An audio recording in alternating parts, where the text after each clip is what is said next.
Now, if you're a newbie in Forex, come forward.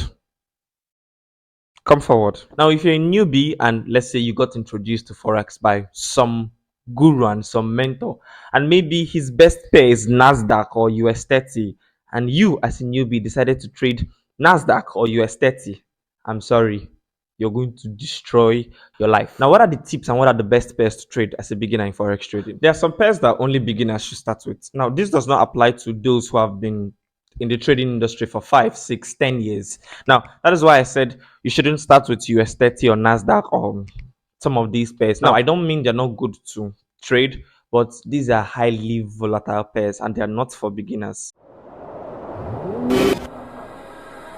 Now, what are currency pairs? Now, it's really important. I'll tell you what currency pairs. We have the EUR used by Euro, and we have GBP, which is used by Great British Pound. We have USD, which is used by United States dollars, and we also have AUD, which is used by Australian dollar, and we have JPY, which is used by Japanese yen. Now, you'll notice that the first two letters represent the country's name, and the last letter represents the currency. For example, AUD, Australian dollar. The AU is Australia, then the D is dollar.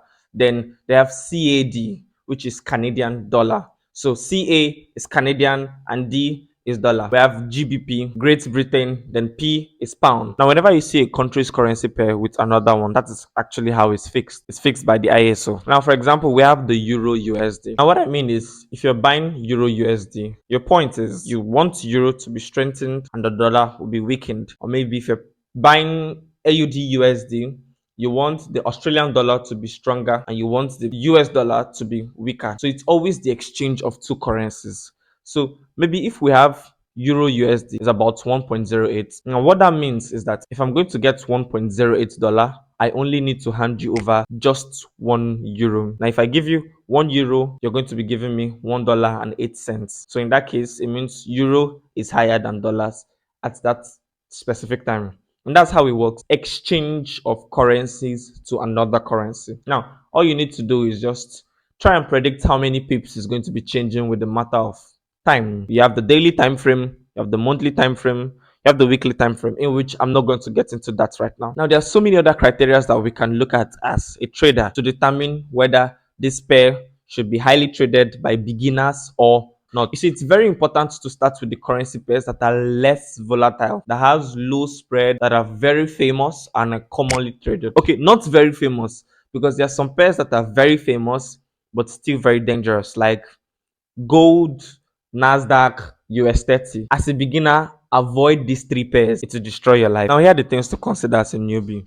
Number one, volatility. You see, you have to look out for the volatility of a particular currency pair. You know, as statistics states that Euro USD is the highly and commonly most traded pair in the whole world. And after Euro USD, you have the GBP USD. Any currency that is paired with the USD, they are usually the most popular because the USD is the world number one currency. So that's why anything paired with the USD, you just want to make sure that it's a safe haven. For example, we have Euro USD, we have Euro GBP, you have Euro CHF, Euro AUD, you have Euro JPY, and so on and so forth. You see, that's why it's very important that you really need to have to look at the volatility of each of these pairs. And Euro USD is a very powerful pair when it comes to volatility. Euro USD is a very wonderful pair in terms of volatility. GBP USD is also very wonderful. USD JPY, USD CAD, AUD USD, they're always very nice in terms of volatility. And the more the volatility, it means more people trade them and the less the manipulation. So these are very wonderful pairs for you as a beginner. So that's why it's very important to check all the major currencies. You now realize that most of them are pairs with USD, and that's what makes them major currencies. Now, the second thing is spread. Now, usually pairs that are less traded, they have the highest spread. For example, Bitcoin, gold, US 30, and so on. Their spread is really high because they're traded by less people. So if we have more people trading a particular pair, you realize that the spread of the pair is very low. It's more business for the broker. Now, if it's a pair not really traded by a lot of people, for example, we have the South African Rand versus the US dollar, which is the ZAR USD, or you can also say USD ZAR. Then we have the Mexican peso versus the US dollar,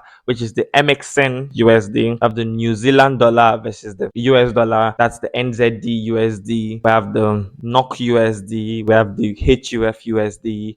We have the PLN USD. And we have the South Korea won USD. These are pairs that are not really traded, so their spread will be a little bit very much high. I don't even trade them. I've been trading for about 3 years now. Another thing you need to check out for is liquidity. Now, you should always check out the liquidity on a particular pair to know if it's a very liquid pair, because a pair that is too liquid can also destroy your life. One thing you should know is that in currency pairs, there's a base currency and there's a quote currency. The one that comes first in your left hand side is what they call base currency. For example, Euro USD. Euro is the base currency and USD is the quote currency. The one on your left is base currency and the one on your right is quote currency. Now, to be direct to the point, the pairs that you should be trading as a beginner should be the major pairs. For example, Euro USD, GBP USD, AUD USD, USD JPY, USD CHF, USD CAD. Now, make sure you avoid these pairs. One, NGN USD. Avoid NGN USD. Don't go there. Don't try it because the spreads are usually very high. Avoid USD ZAR. Avoid USD TRY. Avoid USD MXN. Avoid USD NOK. And avoid a lot of these pairs. Don't even try them. Now,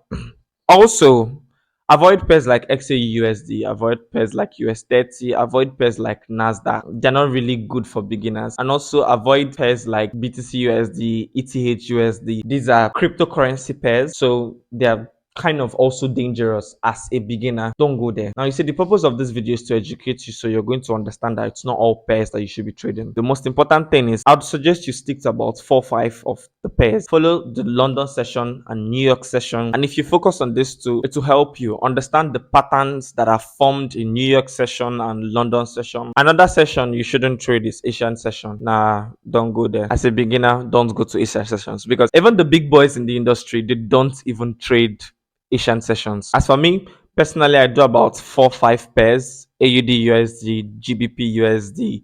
Sometimes I go to gold, but not always. But guys, as a beginner, avoid gold. And like I would always say, the best time to start was 20 years ago. The second best time to start is now. I'm going to catch you later in a separate video. Bye for now. And USD is the quote currency. The one on your left is the base currency. The one on your left is base currency. The one on your left is base currency, and the one on your right is quote currency.